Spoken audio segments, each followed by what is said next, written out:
Labdien visiem, ja esiet sveicināti. Droši vien, ka katrs šo video skatīsies savā laikā, bet man ir liels prieks atkal ar jums sarunāties. Šodien mēs sākam mūsu 5.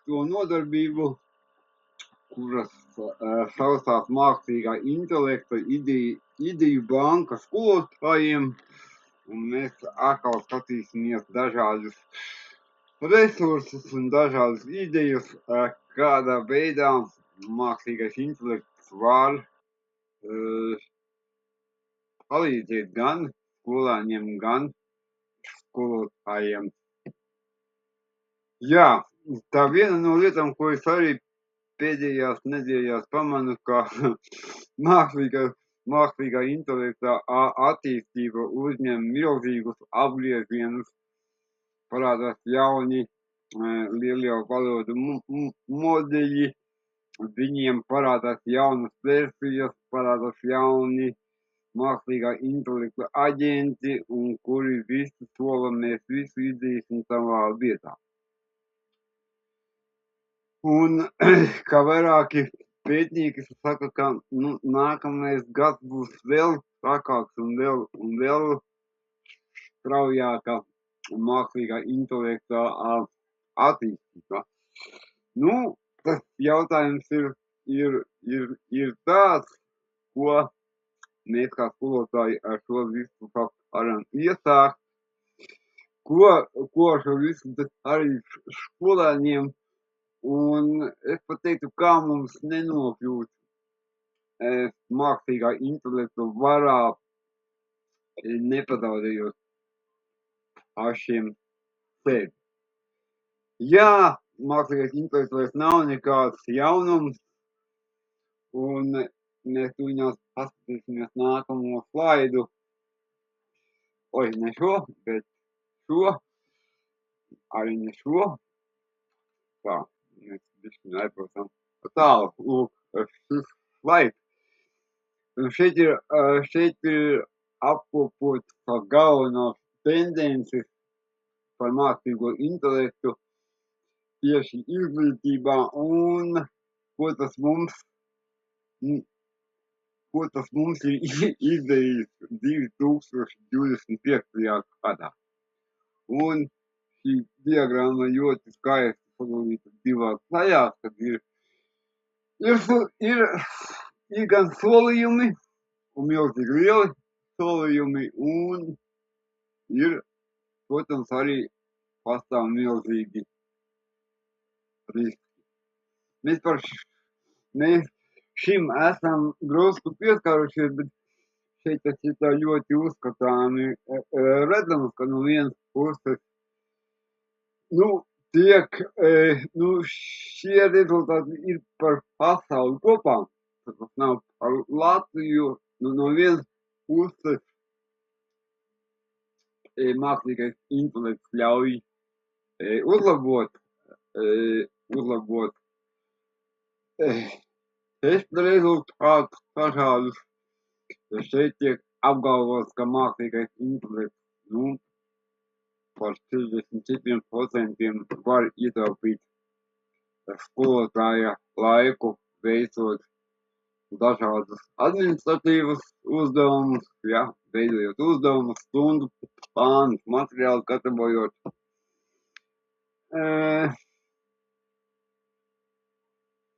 Un te ir apgalvots, ka 86% izglītības organizāciju jau mākslīgo intelektu lieto. Un no otras puses mums ir arī izaicinājumi. Viens no izaicinājumiem ir, ka šis ir tas saucamais pārvaldības trūkums, ka šī mākslīgā intelekta lietošana apsteidz sagatavotību. Šeit ir apgalvots, ka 85% skolotāji mākslīgo intelektu lieto, bet mazākā pusi ir saņēmuši atbilstoši apmācību. Es ļoti ceru, ka jūs es šo un to esat ieguvuši, un jūs jau pusi ir gudri mākslīgā intelekta lietotāji. Jā, un te vēl interesanti dati, par ko es biju nedaudz pārsteigts, ka 50% studenti jūtas mazāk saistīti ar skolotājiem, intensīvi izmantojot mākslīgo intelektu. Un kas nozīmē, ka arī skolēni studenti saka, ka viņiem ir baidīgs tas dzīvais kontakts ar skolotājiem. Un es esmu pilnīgi pārliecināts, ka lai nu ko, bet skolotājs mākslīgais intelekts neaizstās. Kaut arī pašu skolotāju loma mainīt. Jā, vēl viena problēma, ar kuru jūs droši vien daudzkārt esat saskārušies, ir ar šo akadēmisko godīgumu, ja, kā mēs arvien vairāk saskaramies ar darbiem, kurus skolēni veido izmantojot mākslīgo intelektu, bet pasniedz kā savu. Un tā nav tikai Latvijas problēma, kā jau es teicu, šis slaids ir, par pasauli kopā. Un jā, vēl kas ir īstenība, par kuru arī mēs esam jau iepriekš runājuši, šie tie algoritmu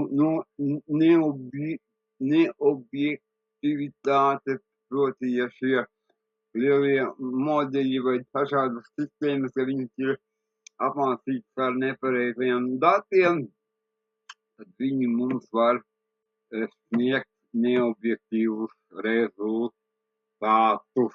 Jā. Ja mēs runājam par to apmācību, es jums palūkšu informēt savus kolēģus, ka mums janvārī mums ir arī vairāki semināri, sākot no 8. janvāra mājaslapā Mīskola LV, kuru jūs jau ļoti labi zinat, jūs varat iepazīties ar šiem semināriem. Jūs jau redzat, ka vairāki semināri ir tādi, kuru saturs jums jau ir bijis, bet es aicinu jūs painformēt savus kolēģus ar tiem. Jums es ieteiktu, droši vien, ka, Google mini seminārs jauniem rīki, tas varētu būt seminārs, kurš arī noderēs jums, jo Google pēdējā mēneša laikā ir izlaidus tik daudz jaunumu, ka ļoti daudz jaunu lietu, tā skaitā skolotājiem. Šo semināru es arī varētu rekomendēt jums. Tā, vēl, pirms mēs turpinām, pagājušajā reizē mēs veidojām lietotnes dažādas ar Google AI Studio. Un lūk, es gribu, man būtu ļoti interesanti uzzināt no jums, kā jums gāja ar šo lietotņu veidošanu. Es nedaudz parādīšu, kā es spēlējoties uztaisīju vēl advancētāku šo te prezentāciju veidotāju. Parādīšu, kas man ir izdevies. Tā, īsti kāpēc lēnām lādējās, bet nekas pagaidīsim. Cerams, ka viņš tuviņās mums arī ielādēsies.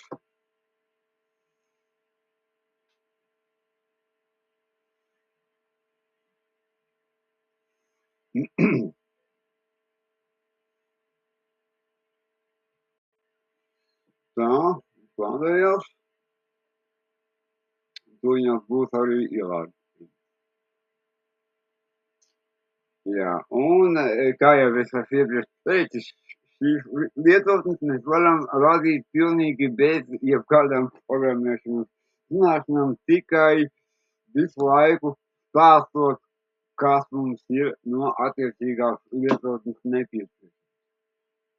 Tā, es man neskapēc lietotni šobrīd vēl ar vienu lāļa iekšā. Viņam tūlīt viņu arī vajadzētu pielādēt. Cerams, pielādēs. Mēs varam drusku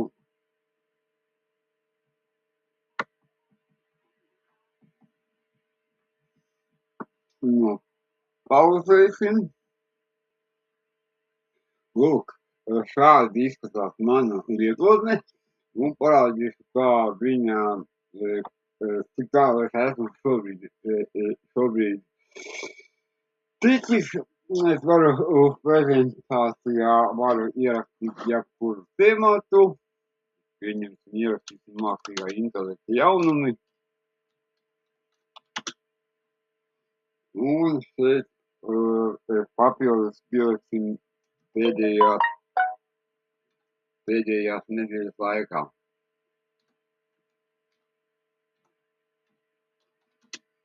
Pēdējās 7 dienas. Un tālāk es notieku podziņu. Jā, es varu izvēlēties slaidu skaitu, izvēlēšos 15 slaidus, tikpat labi es varu šeit izvēlēties 50 un spiežu ģenerēt slaidus.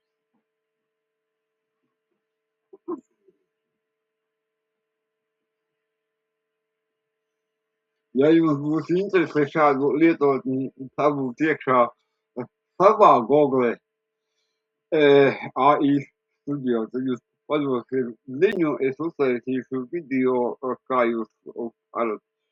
Bet, lietotni vēl nav pilnībā gatava, viņu vienkārši tiek izstrādāta. Jā, un vēl es teikšu, ka man ļoti interesē, kādas lietotnes ir izdevušies jums.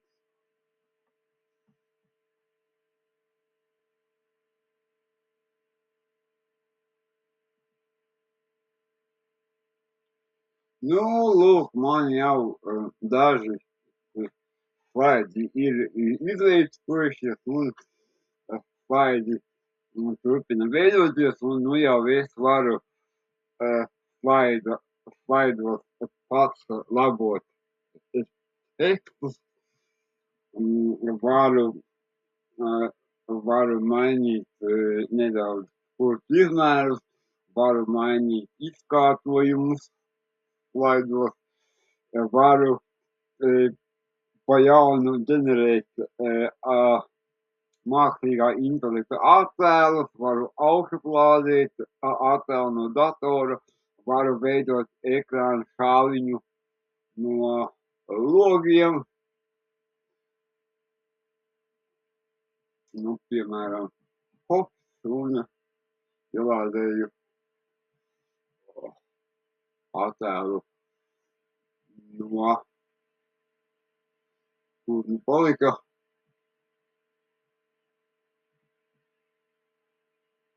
Kaut kas man bišķi nobruka.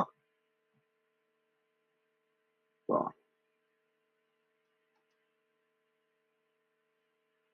Jā, lūk, man ielādēja attēlu no mana loga. Mums man parādīsies kaut kāda galerija, pie kam viņš visiem slaidiem viņš liek viņš kaut kamēr veido, viņš negrib, lai viņu baigi traucē. Tā. Mēģināsim pārlādēt.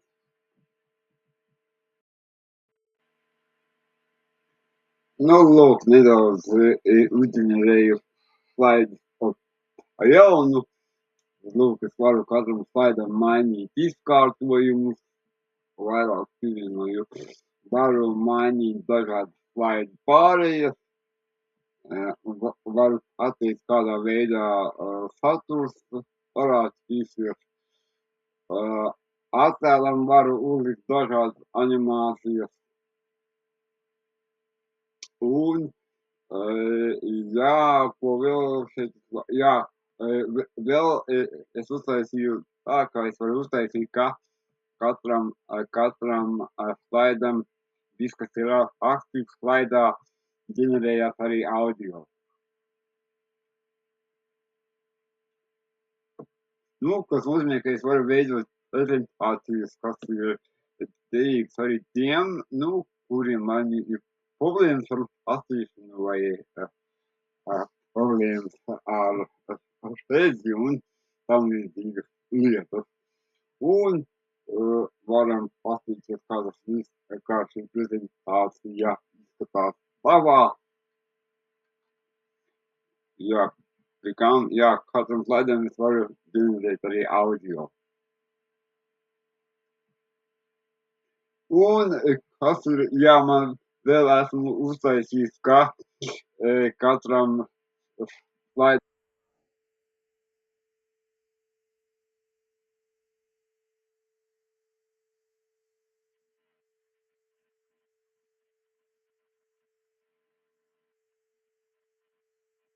un plus es arī esmu pateicis, ka katru slaidu ģenerējot, viņš man pasaka, no kurienes ir ņemta informācija.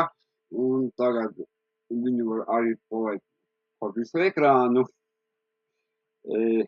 Varam pavietoties pa slaidiem, redzēt, kā arī animācijas darbojās. Un šo visu rīku es izveidoju ar roku, nerakstot nevienu programmas rindiņu, tikai pasakot, ko man vajag. Tā kā mēs nākamajā reizē tiksimies tiešsaistē, ja būs interese, es jums arī parādīšu, kā jūs šo lietotni varat iegūt sev, ja jums par to būs interese. Nu, es šo lietotni neizmantoju tik daudz gatavām prezentācijām, kā lai vienkārši iegūtu idejas savām prezentācijām. Vēl ko es izveidoju šeit, mīklases lapā es atjaunoju lapusīti mākslīgā intelekta iespējas pirmsskolā. Lūk, es arī ar šo pašu rīku izveidoju vienkāršu spēlīti bērniem, kur viņiem ir jāatrod objekti. Jā, vai ir lapas nosiežu, viņš man saka lieliski. Nu, šo spēli mierīgi var skolotājs uz lielā ekrāna palaist un spēlēt, un skolotājs var jebkāda veida šādas te aplikācijas izveidot. Tas tik daudz nedaudz no iepriekšējā, un man tiešām ļoti interesē, vai jums izdevās kādu aplikāciju izveidot, bet mēs tiešsaistē par to parunāsim. Un mēs dosimies tālāk, mums šodien ir diezgan daudz materiāla, tāpēc dosimies tālāk. Jā, nu, jā, nezinu, vai jūs sekojat manam šim te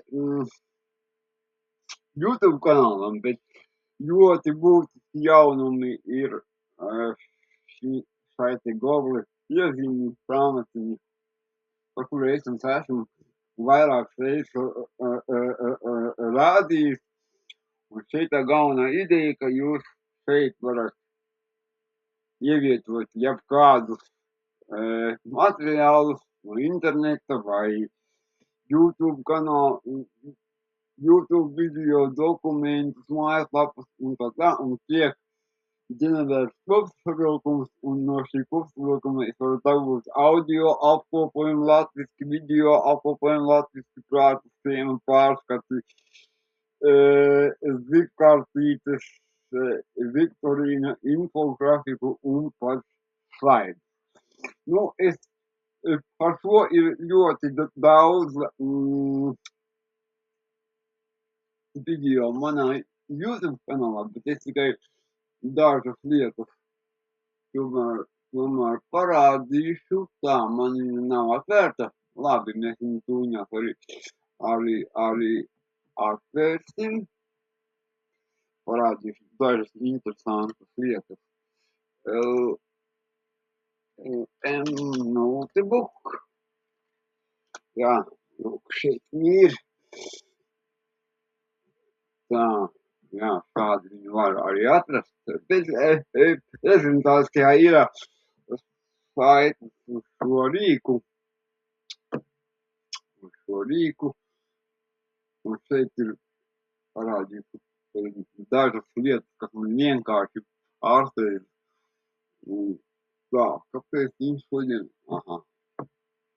Tiek ielādēts piezīmes grāmatiņas, lūk. Tā, es gribēju parādīt vienu interesantu lietu.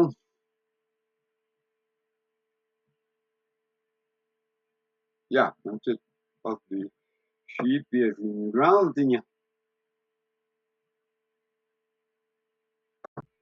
kuru es gribu atvērt. Šeit es ielādēju 3 stundu. Tā, nē, tas nebija īsti tas. Tā nebija tā piezīmes grāmatiņa. Nu labi, paņemsim šo pašu piezīmes grāmatiņu, kur es esmu ievietojis dokumentu par to,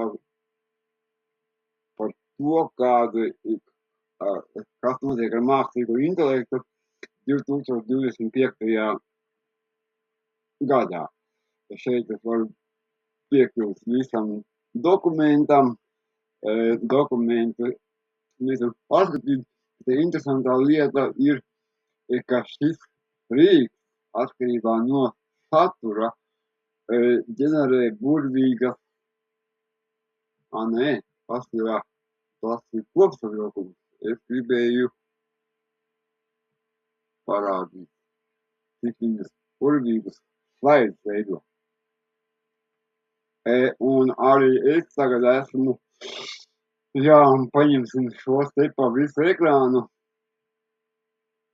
Lūk, cik jaukas prezentācijas šis rīks šobrīd veido. Un es iedomājos, cik man vajadzētu laika, lai es tik skaidrs prezentācijas varētu izveidot. Tas ir, jā. Es uzskatu, ka esmu jau atkal vairākas reizes teicis, ka šī piezīmes grāmatiņa ir vienkārši unikāls rīks. Piemēram, jūs varat izveidot jaunu piezīmju grāmatiņu, šeit, piemēram, ielādēt iekšā no skola 20-30 disku mācību programmu, kaut kur bija.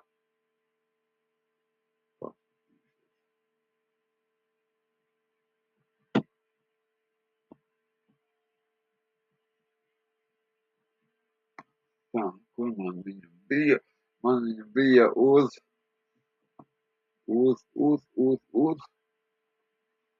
darba biržu. Piemēram, man ir pirmsskolas mācību programma. Ielādēju.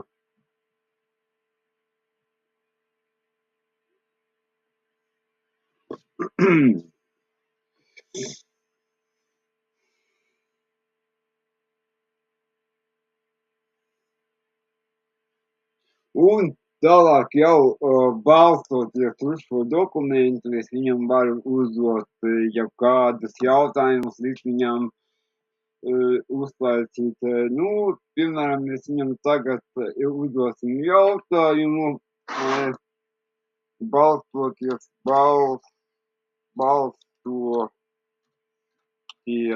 uz dokumentu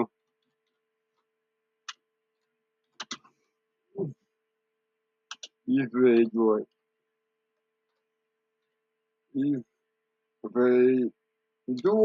mācību plānu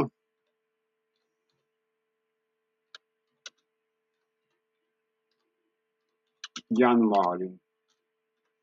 Apstīsimies, ko viņš izdarīs.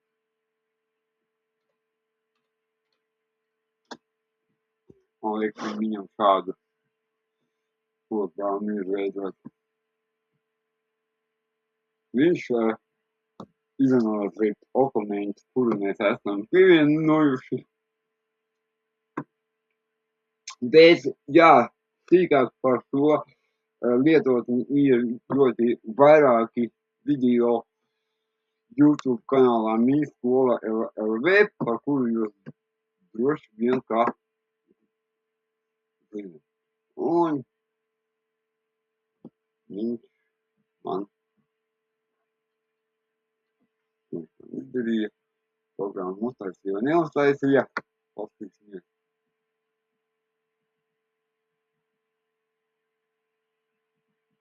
Kaut kādas aktivitātes rezultāts visu man iedeva, es viņam tālāk varētu apsvērt, lai uztaisa programmu pa datumiem, tabulas formātā un tam līdzīgi. Vēl jau, jā, viņam jānosaka, viņam ir iestrādāt šis te rīks, kas ļauj padziļināti tēmas meklēt. Ja mēs, teiksim, gribam kaut kādu tēmu izpētīt, mēs ierakstam tēmas nosaukumu un viņš pats veiks meklēšanu un vajadzīgos dokumentus mums pievienot klāt un mēs varēsim interesanti pamēģināsim izveidot infografiku par pirmsskolas mācību programmu. Tas interesanti, ko viņš mums izveidos.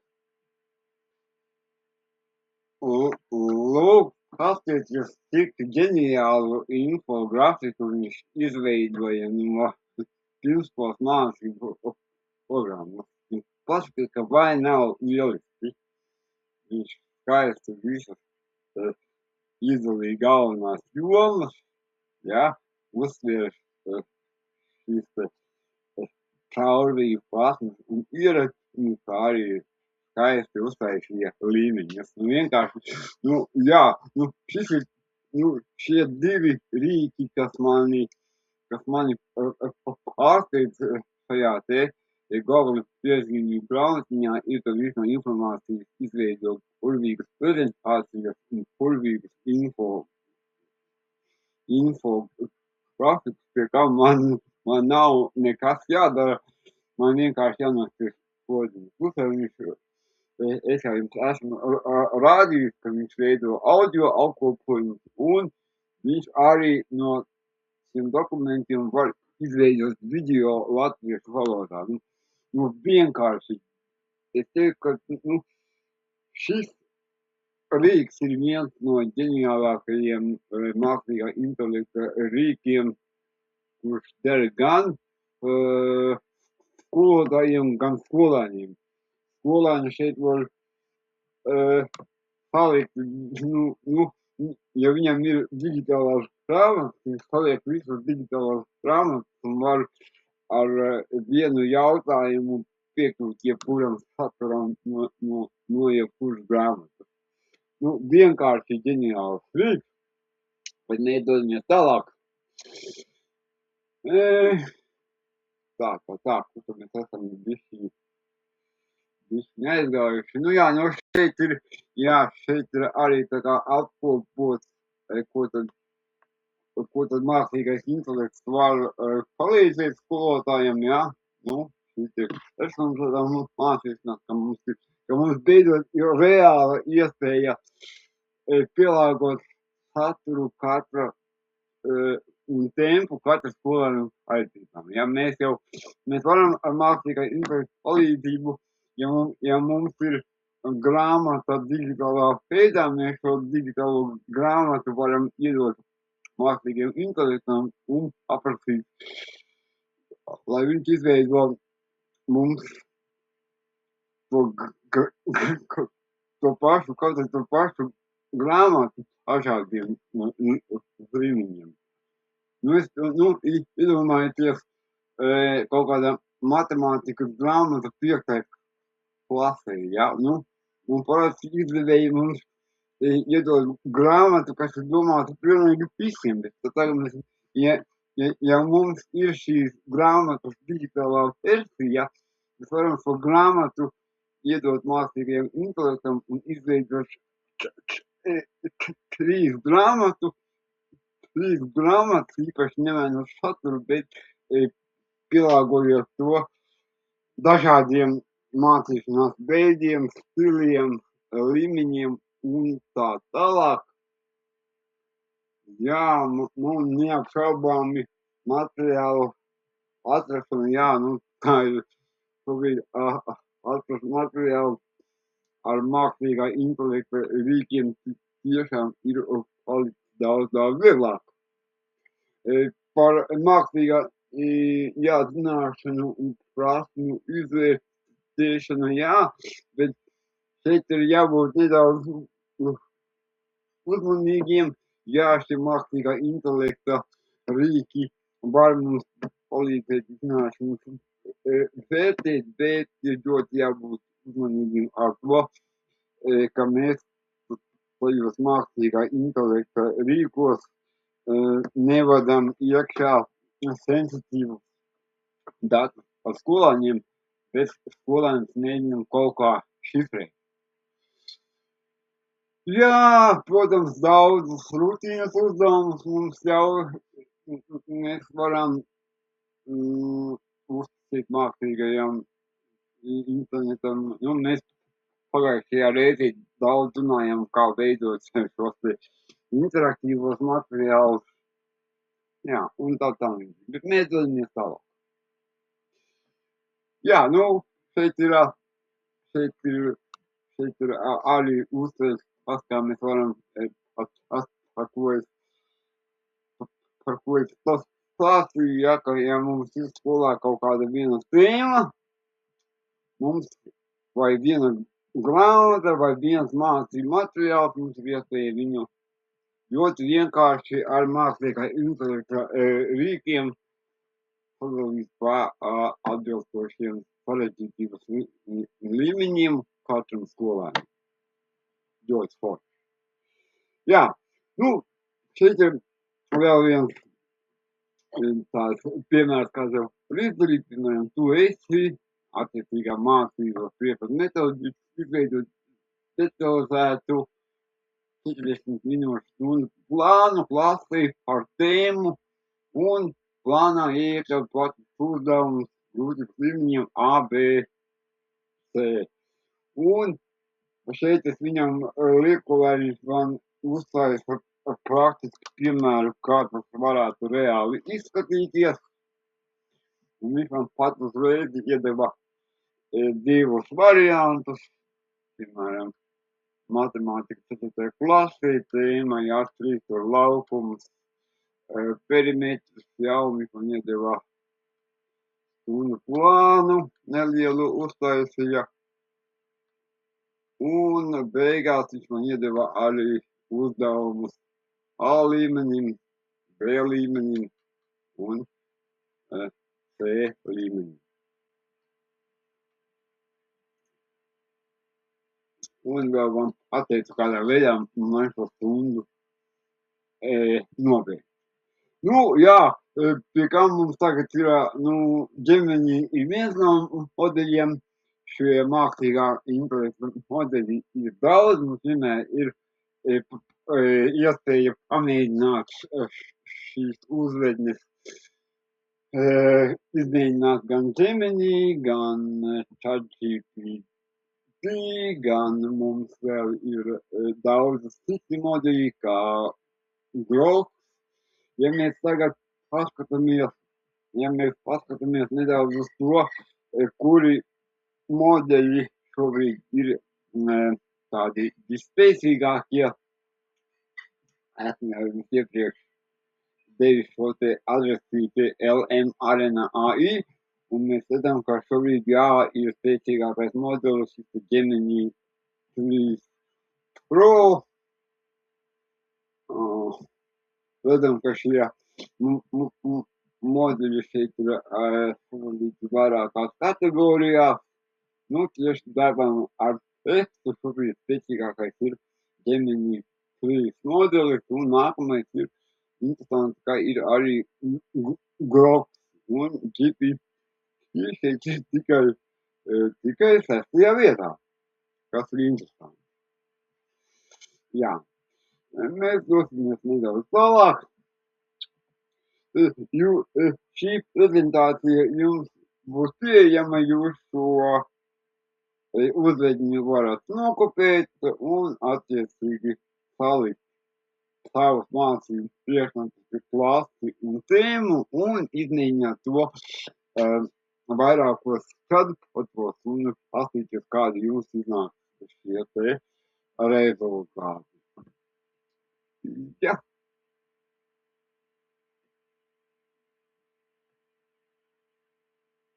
Nu, jā, nu, šeit ir arī, jā, šeit ir nedaudz parādīts, kā tas izskatās, jā.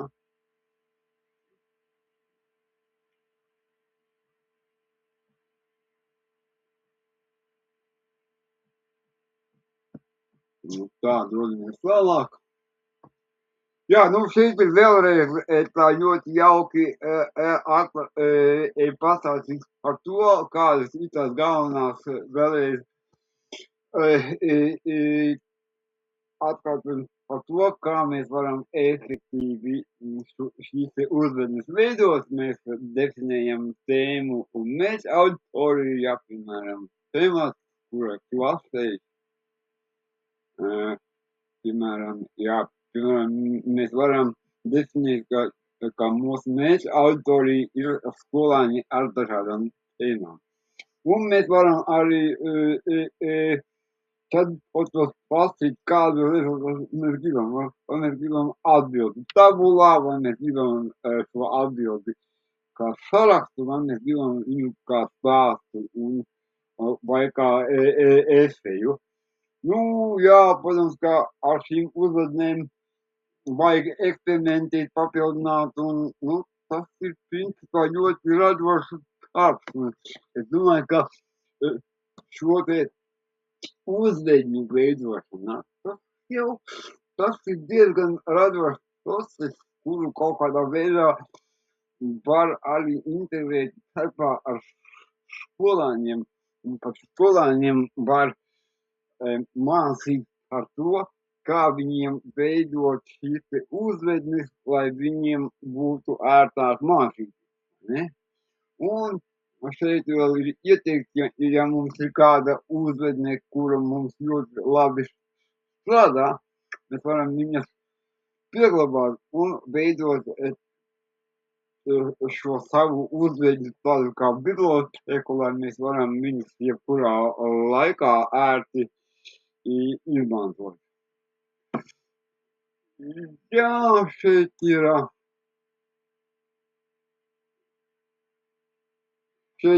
parādīts, kā mēs vēl varam izmantot mākslīgu intelektu.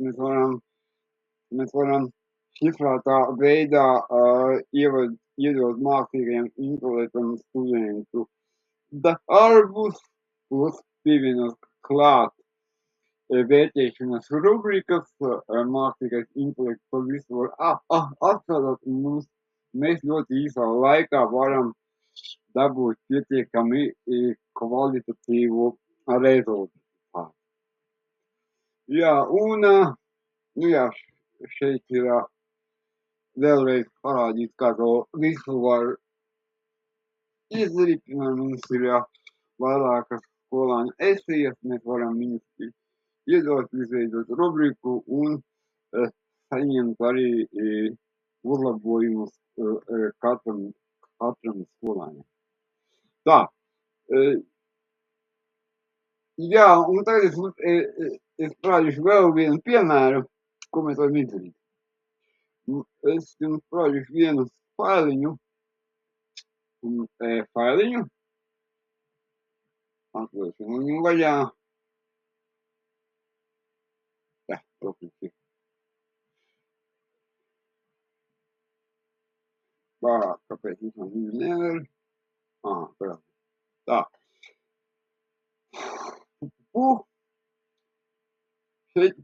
Šeit es paprasīju chatbotam, lai viņš man uztaisa mākslīgi ģenerētus datus par fiziskiem skolāņiem, kurā ir attēlotas viņu sekmes mācību semestra laikā.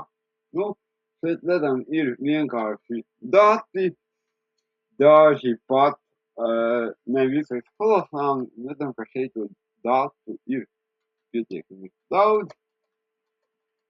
Redzam, datu ir milzīgi daudz.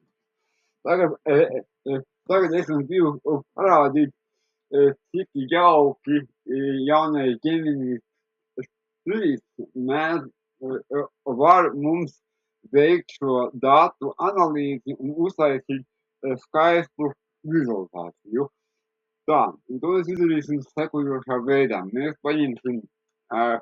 paņemsim to pašu Google Gemini, paņemsim jaunu sarunu,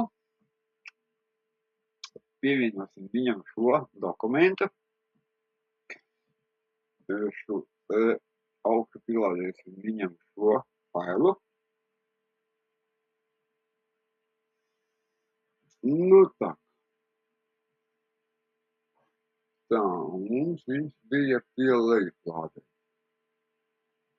Man šķiet. Jā, 30 folijas. Lūk, es šos datus šeit esmu uzlicis. Pie rīkiem es paņemšu viņam režīmu Canvas un palūkšu viņam, lai viņš izveido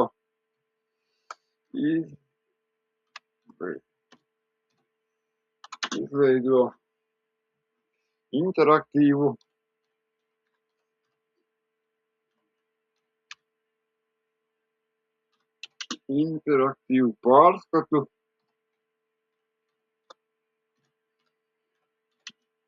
par faila datiem. Un teiksim, lai viņš mums viņu paikal.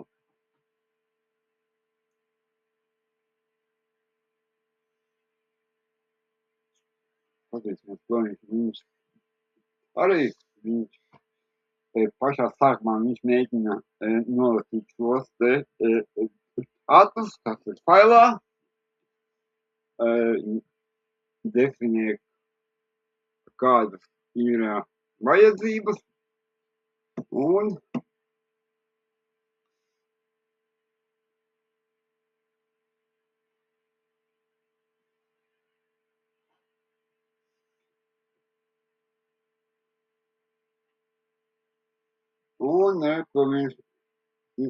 viņš sāk datu veidošanas rīku, un mēs uztaisīsim, redzam, ka viņš rakstīs mums kodu.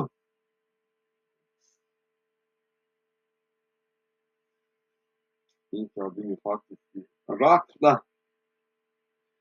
un mēs uztaisīsim, redzam, ka viņš mums raksta kodu, un mēs pagaidīsim, kamēr būs mums gatavs šis rīks. Lūk, šādu mums rīku viņš mums uztaisīja. Tagad, ko mēs ar šo rīku varam darīt? Mēs varam vēlreiz augstu klādēt šo te CSV failu. Varam to jau darīt. Jā, lūk, šis ir mūsu CSV fails.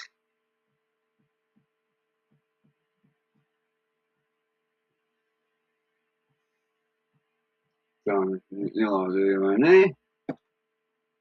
ielādēju, gan redzam, ka fails ir, un tagad mēs varam šos dokumentus dabūt dažādos rakursos, mēs varam, viņš ielādējās, mēs varam izvēlēties priekšmetus, mēs varam izvēlēties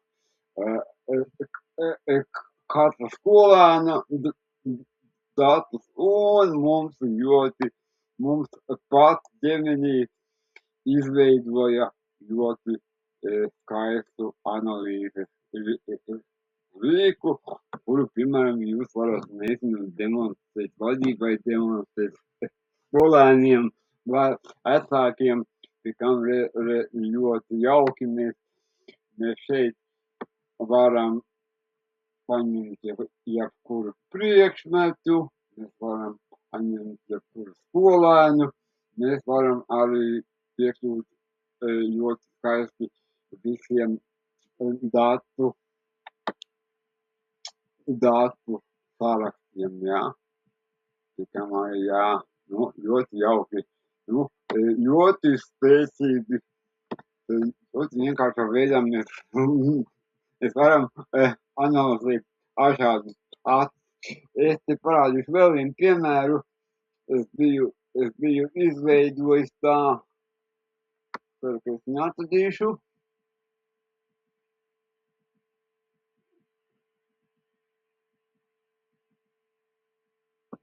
Man liekas, tas bija šis.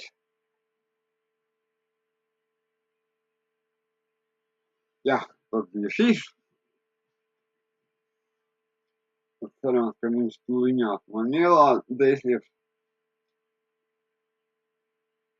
Šeit, piemēram, es viņam aprakstīju chatbotam, viņš man uztaisa CSV failiņu par Eiropas Savienības datiem.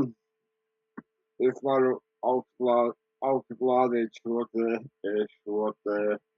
failiņu, kurš man arī jau, kuru es iepriekš paprasīju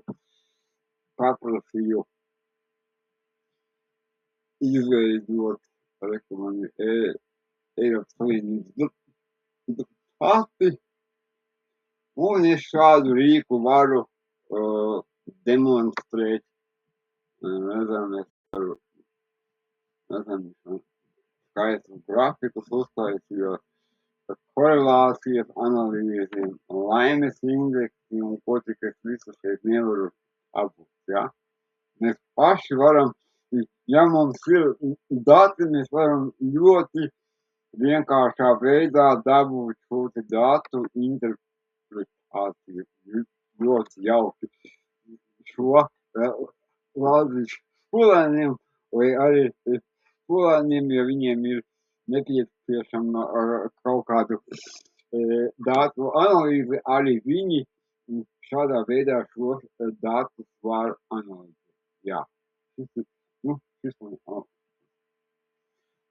arī šeit ir pieejami šī te datu tabula, jā, kur var tikai visiem datiem un atsevišķi ir grafiki, atsevišķi var.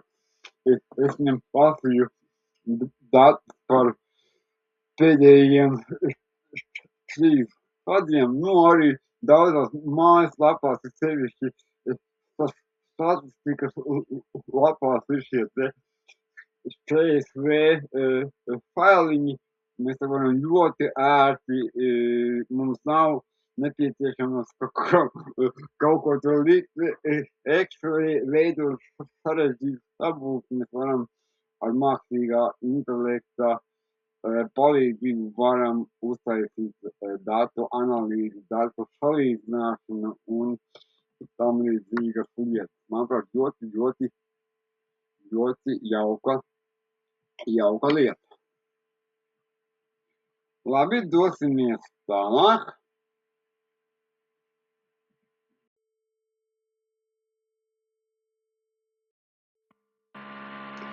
Jā, ar to pašu Google AI Studio jūs varat ļoti ērti ģenerēt dažādas interaktīvas spēles, līdzīgas kahotam, mācību kartītes, un viņas nokazēt tajās pašās mazajās klasēs, ja, rādīt uz lielā ekrāna, un ar šo dažādi, protams, jūs varat, dažādi veicināt šo te augstāku skolēnu interaktivitāti, ja. Jā, šeit ir, jā, protams, ka arī šeit ir vēl iedotas vairākas idejas, kāda veida jautājumus jūs šajās spēlēs varat iekļaut. Tad varat veidot viktorīnas, varat veidot lietotnes ātrai zināšanu pārbaudēji, varat generēt interaktīvas klusvārdu mīklas un tās kopīgi ar klasi minēt. Un varam arī mēģināt kaut kādas lomu scenārijus un tam līdzīgas lietas. Šeit ir vēl, jā, ja jūs veidojat šīs te lietotnes, tad ieteikums dažādot šos jautājumu veidus, jā, nodrošināt atbilžu variantus.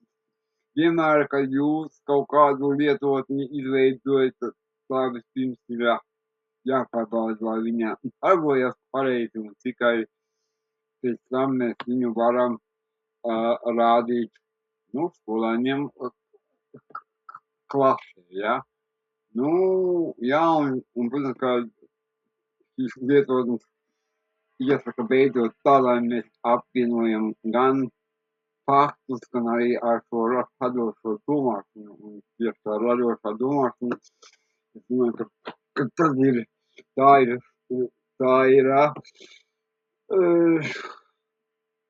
ļoti svarīga mūsdienās, ja ne pati svarīgākā lieta. Un jā, tad vēl tiek ieteikts, ka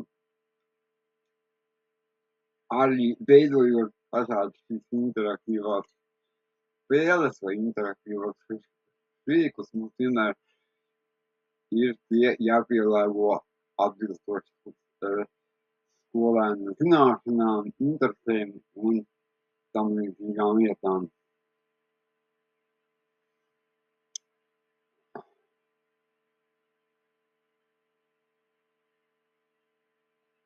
Jā, šeit ir vēl parādīts, kā mēs varam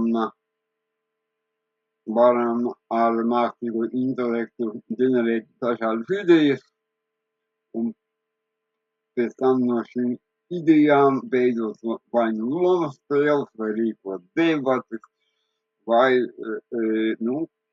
kaut kādus projektus, ja, kur ir eksperti un aktīvisti un tam līdzīgi. Jā, tas viens no galvenajiem mākslīgā intelekta ieguvumiem ir, ka viņš var palīdzēt skolotājiem ģenerēt idejas, kuras pēc tam viņš var realizēt. Jā, šeit ir arī parādīts schematiski, kā šis viss varētu izskatīties. Jā, un šis ir ļoti svarīgi, ja, ka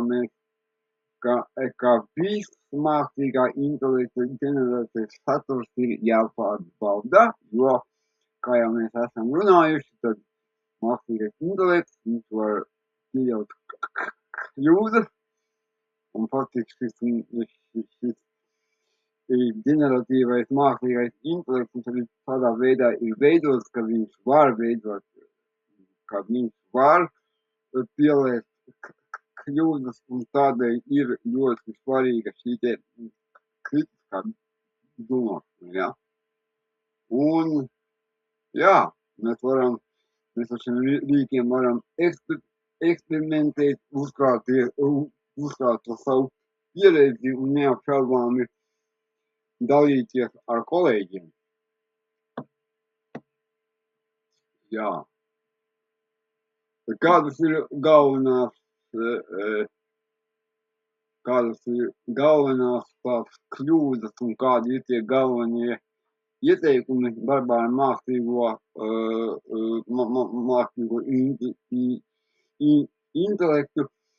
Nu, pirmais, jā, to es teikšu vēl un vēl. Mums viss saturs, ko izdod mākslīgais intelekts, ir jāpārbauda, un arī skolāņiem ir svarīgi teikt, ka visu informāciju, ko mums mākslīgais intelekts ir jāpārbauda vairākos avotos.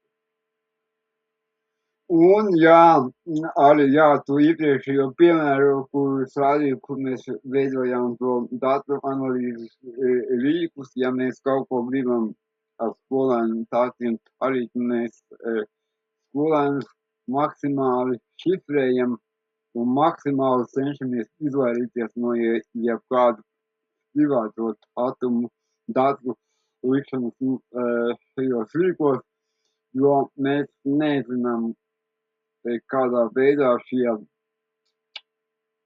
lielie uzņēmumi tos datus pēc tam var izmantot. Es pieļauju, ka ar laiku būs katrai skolai būs kaut kādi lokālie rīki, kuri nav saistīti ar internetu, un tas varētu būt. Un jā, un tā viena lieta, kas man liekas ļoti bīstama, un tā arī tāda globāla problēma, ka mēs varam pārlieku paļauties uz šo te mākslīgo intelektu. Un es nezinu, vai mēs no tā varam pilnībā izvairīties, bet es arī pats sevi piefiksēju, ka pēdējā laikā ļoti daudz paļaujos uz šo mākslīgo intelektu. Un jā, nu, tas varētu būt, ka, jā, šis te mākslīgais intelekts kaut kādā veidā aizstāja cilvēkus, un ir arī vairāki dati, jā, kur cilvēki jau ar mākslīgo intelektu veido personiskas attiecības, un jā, un tas ir diezgan bīstama tendence, ka mēs tā kā vairāk paļausimies uz to mākslīgo intelektu nekā uz savu intelektu un nekā uz cilvēcisko pieredzi. Un tādēļ man liekas, ka ļoti svarīgi skolās, ne tikai skolās, pašādos pasākumos vairāk orientēties uz šīm te, uz šo cilvēcisko sadarbību, uz cilvēciskajām attiecībām. Ļoti, ļoti svarīgi. Nu, jā, šī spēlēšanās arī var būt pārspīlēti, un tie ieteikumi darbā ar mākslīgo intelektu, šis manuprāt, ir arī ļoti, ļoti svarīgi, ka mākslīgais intelekts ir palīgs, nevis aizstāj. Jā, mēs ar mākslīgo intelektu varam daudzas lietas izdarīt daudz īsākā laikā un daudz efektīvāk, bet, man liekas, ka būtu ļoti bīstama tendence, ja mākslīgais intelekts sāktu cilvēku aizmirstošanu. Jā, šeit man liekas, ka arī skolas ietvaros, var skolotāji savā starpā sadarboties un veidot kopīgas skolu uzvedņu bibliotekas. Tā ir ļoti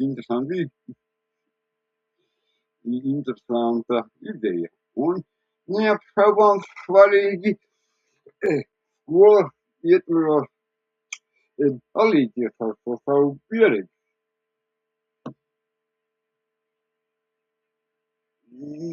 Jā, Tātad šeit jā, vēl daži ieteikumi, kā mums vajag turpināt, mēģināt jaunas mākslīgā intelekta pieejas, mums vajag diskutēt ar to, kā viņas labāk integrēt. Ļoti svarīgi skolas ietvaros ir, lai būtu šajā skolotāja sadarbība, lai mēs dalītos ar tām idejām, jo, jā, bet te vēl viena lieta, ka mēs esam tajā laikā, ka šie rīki un iespējas nemitīgi attīstās, un es pēdējo mēnešu laikā es secinu, ka parādās tik daudz jaunu lietu mākslīgā intelekta jomā, ka es viņam vairs pat ikdienā sekojot viņam līdzi, es vairs nevaru viņam izsekot. Un pat ja mēs salīdzinām pēdējo gadu sākumu un kas ir tagad, tās iespējas, šausmīgi, ne šausmīgi, bet ļoti paplašinās. Mums jau tagad ir attēlu kvalitāte uzlabojusies daudzkārt, mēs jau varam veidot video ļoti vienkāršā veidā.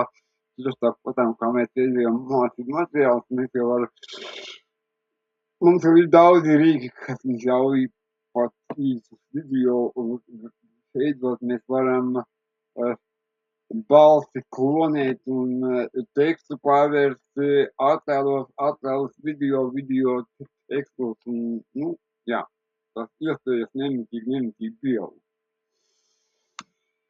Jā, šo jau es jums rādīju, jā, šeit es arī ieliku prezentācijā, šeit ir sīkāks video par šo piezīmju un grāmatiņu, bet mēs jau viņu nedaudz aplūkojām.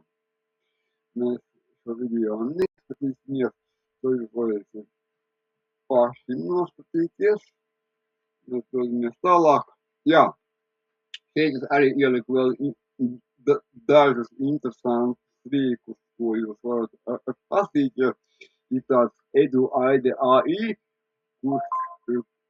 kurš ir speciāli paredzēts skolām, un tad jums arī ļauj visāda veida aktivitātes ģenerēt, gan tur nodarbību plānus, gan dažādas mācību materiālus, gan dažādas modeļus. Šo varēsiet paši papētīt. Tālāk vēl viens rīks, varbūt, kad ir dzirdēts, ko arī var paskatīties ar nosaukumu Magic School.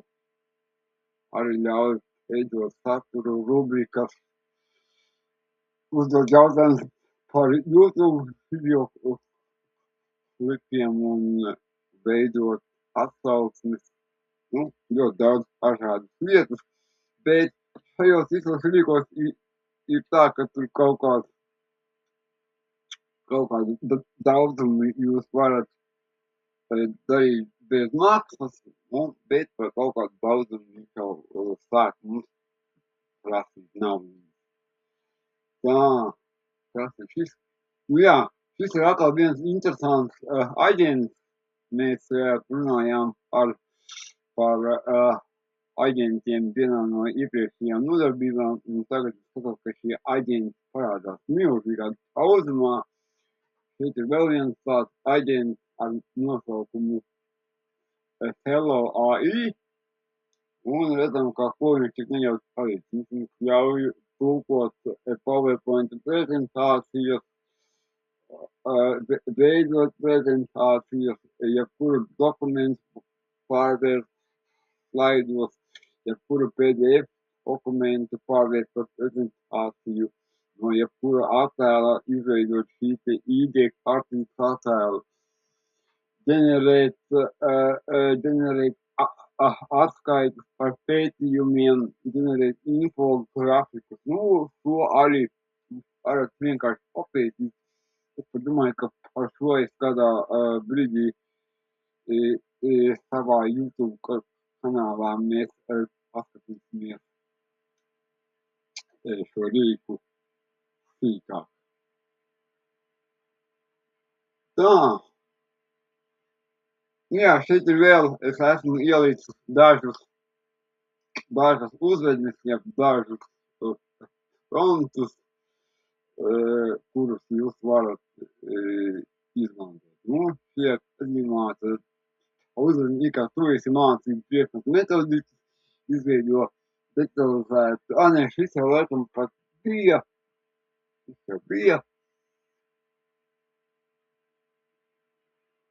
Nu jā, šeit arī šitas arī bija.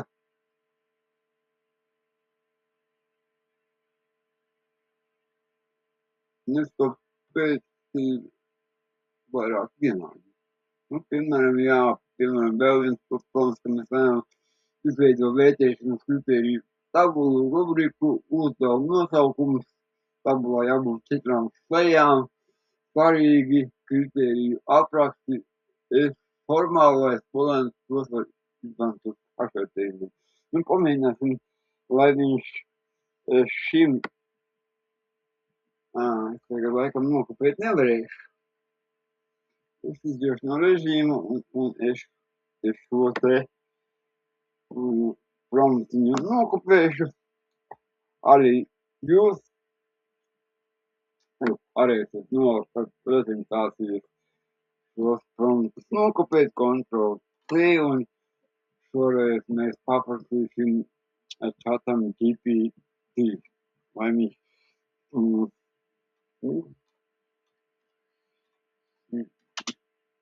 uztaisa reālus piemērus.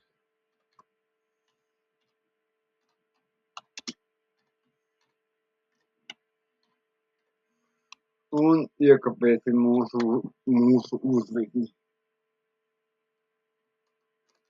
Un paskatīsimies, kas notiek.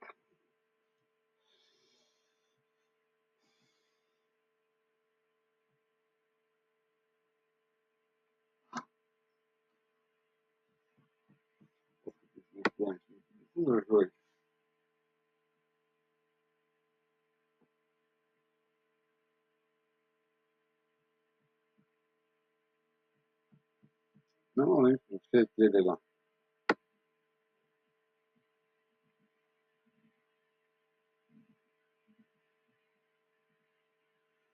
Iedegā mums arī piemērus. Tālāk šeit prezentācijā man ir vēl vairāki piemēri. Varbūt arī viņi vēl laika gaitā papildinātu ar vēl vairākiem promptiem, kurus jūs varat izmantot. Šeit ir vēl vairāki promptu piemēri, piemēram, izskaidrot tēmas, ja vienkāršā valodā, kā runā ar 10 gadus vecu bērnu, izmanto vārdus, 2-3 vēl piemērus no ikdienas un tam līdzīgi. Tā, kas mums tā? Jā, šo piemēru mēs jau ar jums apskatījām, kā mēs varam ļoti ērti veidot datu analīzi ar datiem. Tad šeit, jā, šeit nesen ir parādījies arī tā, viņu izdeva, ir radīti mākslīgā intelekta vadlīnijas, tur saite arī prezentācijā ir pievienota, un šeit redzam, ka ir diezgan pagars dokuments, ko ar šo dokumentu jūs varat izdarīt. Es jums ieteiktu šo dokumentu ielikt tajā Google piezīmju grāmatiņā un ātri visu, kas jums ir svarīgi. Jā, šie te pavisam nesen mums ir parādījušies. Šo dokumentu arī jums pievienoju un noslēgumā, ko es gribēju teikt, kā skolotāja lomu mākslīgā intelektu laikmetā mēs varam salīdzināt ar orķestra diriģentu, ja, ka mākslīgais intelekts ir kā spēcīgu automatizētu instrumentu kopums, kas spēj precīzi nospēlēt notis, sniegt informāciju un taču tikai diriģents skolotājs spēj piešķirt mūzikai dvēseli, interpretēt nianses, pielāgot tempu, lai tas atbilstu klausītājiem, skolēniem, un nodrošināt, ka tehniskais izpildījums pārtop par jēgpilnu un emocionālu pieredzi. Bez diriģenta pat vispilnīgākie instrumenti radīs tikai troksni, nevis mākslu, vai ne? Labi, šī bija mūsu 5. nodarbība, un nākamā nodarbība būs, mēs tiksimies klātvienīgi tiešsaistē, kur es pastāstīšu dažādus jaunumus, parādīšu jaunas dzīves, jaunas iespējas, un jūs dabūsiet apliecinājumu. Es domāju, ka mēs šo klātienes nodarbību taisīsim kaut kad pēc visiem jaungadiem un Ziemassvētkiem. Es domāju, kaut kur janvāra vidū par datumu es jums uzrakstīšu e-pastā, un tad mēs beidzot noslēgsim šo nodarbību ciklu, un jūs dabūsiet par šo jūs dabūsiet arī apliecinājumu. Jā, un arī tad mēs tajā pēdējā nodarbībā varēsim padiskutēt, kā jums gāja, vai jūs kaut ko izmēģinājāt, kas mums izdevās, kas mums neizdevās, kā arī noteikti sagatavojiet jautājumus, jo es tajā klātienes nodarbībā es līdz pēdējiem atbildēšu uz visiem jautājumiem, ja varēšu, kādi vien jums būs radušies, kaut gan ar tiem jautājumiem ir tā, ka, ja ir kāds jautājums, ko es nezinu, es varu paprasīt tam pašam mākslīgam intelektam, jo es noteikti neesmu mākslīgu intelektu, bet jā, mēs taisīsim to pēdējo nodarbību tādu neformālu, un jā, es datumu vēl neesmu izdomājis, bet es jums e-pastā noteikti uzrakstīšu, kurā datumā mums būs šī pēdējā klātienes nodarbība uz tikšanos.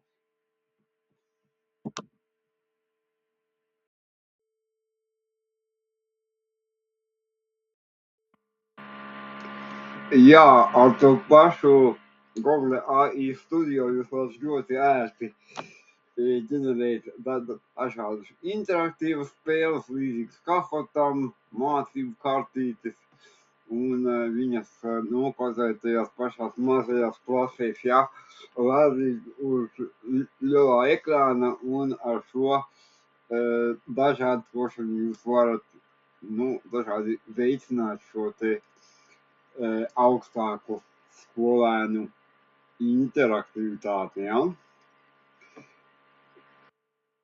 Jā, šeit ir, protams, ka arī šeit ir vēl iedotas vairākas idejas, kāda veida jautājumus jūs šajās spēlēs varat iekļaut, tad varat veidot viktorīnas, varat veidot lietotnes ātrai zināšanu pārbaudēji, varat generēt interaktīvas klusvārdu mīklas un tās kopīgi ar klasi minēt, un varam arī mēģināt kaut kādus lomu scenārijus un tam līdzīgas lietas. Šeit ir vēl, jā, ja jūs veidojat šīs te lietotnes, tad ieteikums dažādot šos jautājumu veidus, jā, nodrošināt atbilžu variantus. Vienmēr, kad jūs kaut kādu lietotni izveidojat, tā vispirms ir jāpārbauda, vai viņa darbojas pareizi, un tikai pēc tam mēs viņu varam rādīt, skolēniem klasē, ja. Protams, ka šīs lietotnes iesaka beidzot tā, lai mēs apvienojam gan faktus, gan arī ar šo radošo domāšanu, un tieši tā radošā domāšana, es domāju, ka tā ir ļoti svarīga mūsdienās, ja ne pati svarīgākā lieta. Un tad vēl tiek ieteikts, ka arī veidojot dažādas šīs interaktīvās spēles vai interaktīvos rīkus, mums vienmēr ir tie jāpielāgo atbilstoši skolēnu zināšanām, interesēm un tam līdzīgām lietām.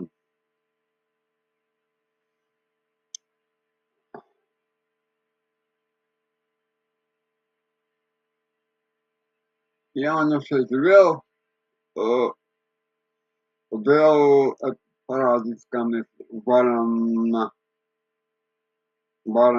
ar mākslīgo intelektu ģenerēt dažādas idejas, un pēc tam no šīm idejām veidot vai lomas spēles, vai rīkot debates, vai kaut kādus projektus, ja, kur ir eksperti un aktīvisti un tam līdzīgi. Tas viens no galvenajiem mākslīgā intelekta ieguvumiem ir, ka viņš var palīdzēt skolotājiem ģenerēt idejas, kuras pēc tam viņš var realizēt.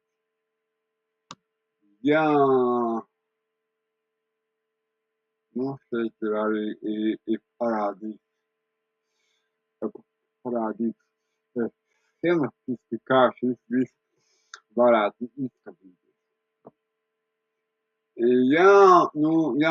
Un šis ir ļoti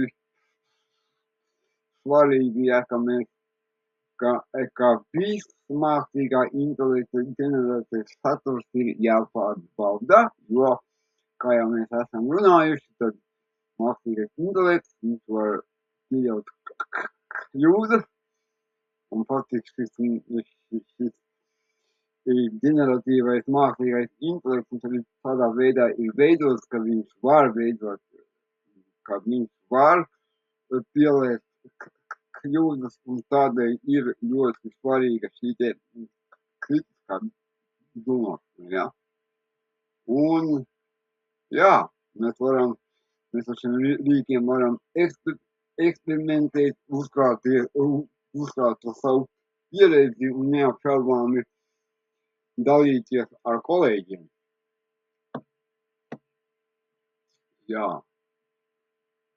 Kādas ir galvenās tās kļūdas un kādi ir tie galvenie ieteikumi darbā ar mākslīgo intelektu? Pirmais, to es teikšu vēl un vēl. Mums viss saturs, ko izdod mākslīgais intelekts, ir jāpārbauda, un arī skolēniem ir svarīgi teikt, ka visa informācija, ko mums mākslīgais intelekts ir jāpārbauda vairākos avotos. Un, arī, tu iepriekšējo piemēru, kur es rādīju, kur mēs veidojām to datu analīzes rīkus, ja mēs kaut ko gribam ar skolēnu tādiem arī, mēs skolēnus maksimāli šifrējam un maksimāli cenšamies izvairīties no jebkādu privāto datu likšanas šajos rīkos, jo mēs nezinām, kādā veidā šie lielie uzņēmumi tos datus pēc tam var izmantot. Es pieļauju, ka ar laiku būs šie, katrai skolai būs kaut kādi lokālie rīki, kuri nav saistīti ar internetu, un tad tas varētu būt. Un jā, un tā viena lieta, kas man liekas ļoti bīstama, un tā arī tāda globāla problēma, ka mēs varam pārlieku paļauties uz šo te mākslīgo intelektu. Un es nezinu, vai mēs no tā varam pilnībā izvairīties, bet es arī pats sevi piefiksēju, ka pēdējā laikā ļoti daudz paļaujos uz šo mākslīgo intelektu. Un jā, tas varētu būt, ka šis te mākslīgais intelekts kaut kādā veidā aizstāja cilvēkus, un ir arī vairāki dati, kur cilvēki jau ar mākslīgo intelektu veido personiskas attiecības, un tas ir diezgan bīstama tendence, ka mēs tā kā vairāk paļausimies uz to mākslīgo intelektu nekā uz savu intelektu un nekā uz cilvēcisko pieredzi. Un tādēļ man liekas, ka ļoti svarīgi skolās, ne tikai skolās, pašādos pasākumos vairāk orientēties uz šīm te, uz šo cilvēcisko sadarbību, uz cilvēciskajām attiecībām. Ļoti, ļoti svarīgi. Šī spēlēšanās arī var būt pārspīlēti, un tie ieteikumi darbā ar mākslīgo intelektu, šis manuprāt, ir arī ļoti, ļoti svarīgi, ka mākslīgais intelekts ir palīgs, nevis aizstāj. Jā, mēs ar mākslīgo intelektu varam daudzas lietas izdarīt daudz īsākā laikā un daudz efektīvāk, bet, man liekas, ka būtu ļoti bīstama tendence, ja mākslīgais intelekts sāktu cilvēku aizmirst. Jā, un šeit man liekas, ka arī skolas ietvaros, var skolotāji savā starpā sadarboties un veidot kopīgas skolu uzvedņu bibliotekas. Tā ir ļoti, ļoti interesanta ideja. Un neapšaubām svarīgi skolas ietvaros dalīties ar to savu pieredzi.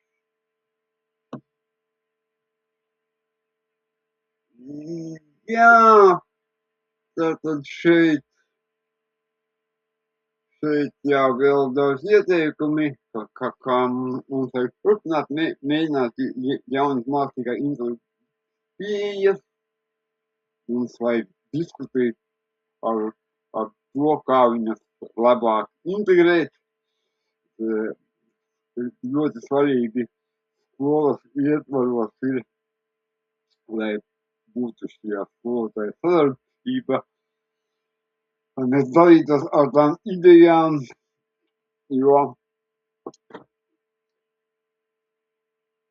bet te vēl viena lieta, ka mēs esam tajā laikā, ka šie rīki un iespējas nemitīgi attīstās, un es pēdējā mēneša laikā es secinu, ka parādās tik daudz jaunu lietu mākslīgā intelekta jomā, ka es viņam vairs pat ikdienā sekojot viņam līdzi, es vairs nevaru viņam izsekot. Un pat ja mēs salīdzinām pēdējo gadu sākumu un kas ir tagad, tās iespējas šausmīgi, bet ļoti paplašinās. Mums jau tagad ir attēlu kvalitāte uzlabojusies daudzkārt. Mēs jau varam veidot video ļoti vienkāršā veidā.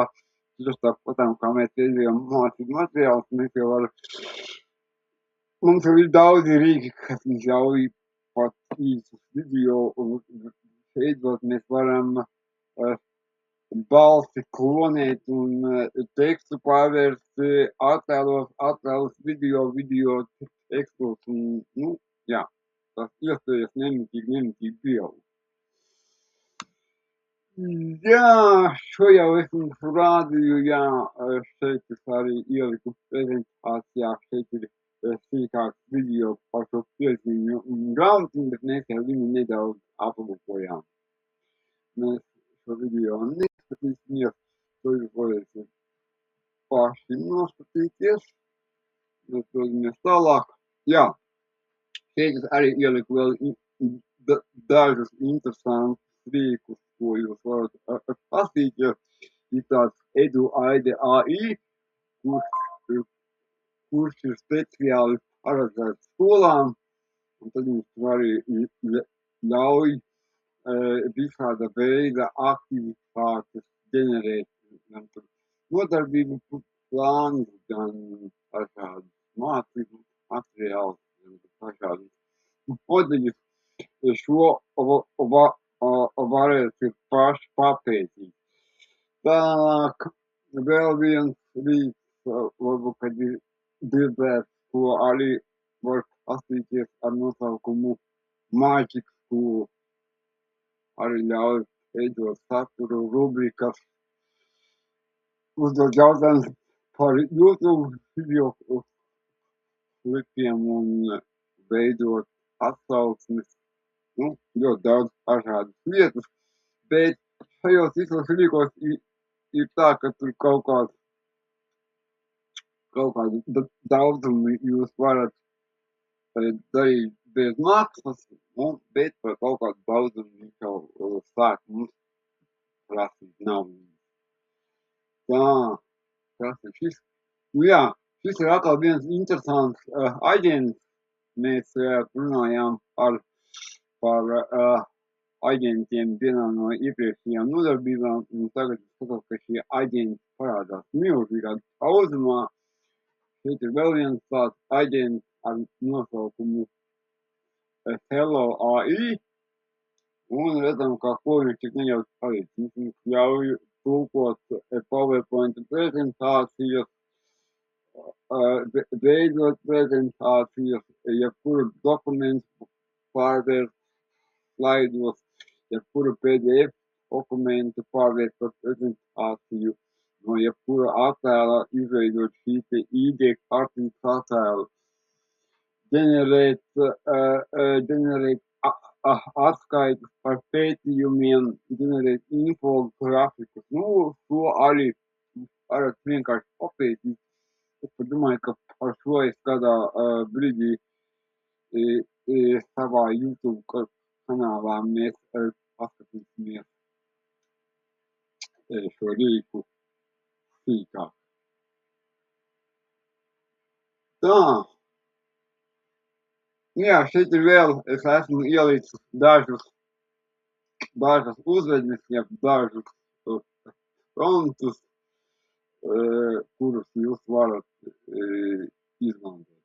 Šie gadījumā uzvedni, kā tu esi mācību priekšmetu metodikas, izveido detalizētu. Nē, šis jau laikam pat bija. Šis jau bija. Jā, šeit arī šitas arī bija.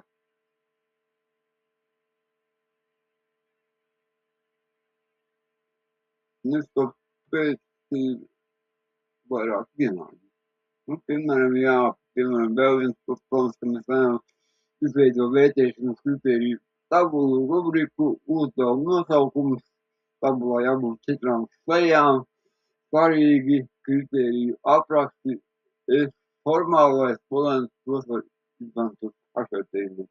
Pamēģināsim, lai viņš šim Es tagad laikam nokopēt nevarēšu. Es iziešu no režīma un es šo te promptiņu nokopēšu. Arī jūs arī esat nolikt prezentācijas šos promptus nokopēt, Ctrl+C, un šoreiz mēs paprasīsim čatam GPT, vai viņš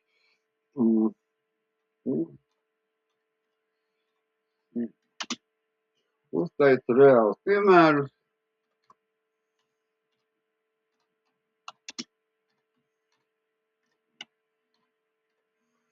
Un iekopēsim mūsu uzvedni. Un paskatīsimies, kas notiek.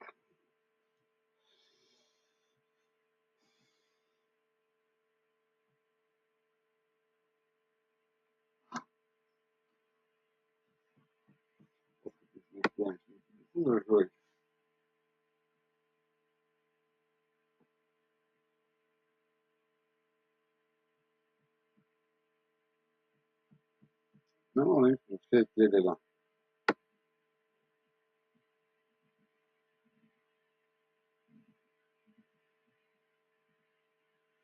Iedeva mums arī piemērus. Tālāk šeit prezentācijā man ir vēl vairāki piemēri. Varbūt arī viņi vēl laika gaitā papildinātu ar vēl vairākiem promptiem, kurus es varu izmantot. Šeit ir vēl vairāki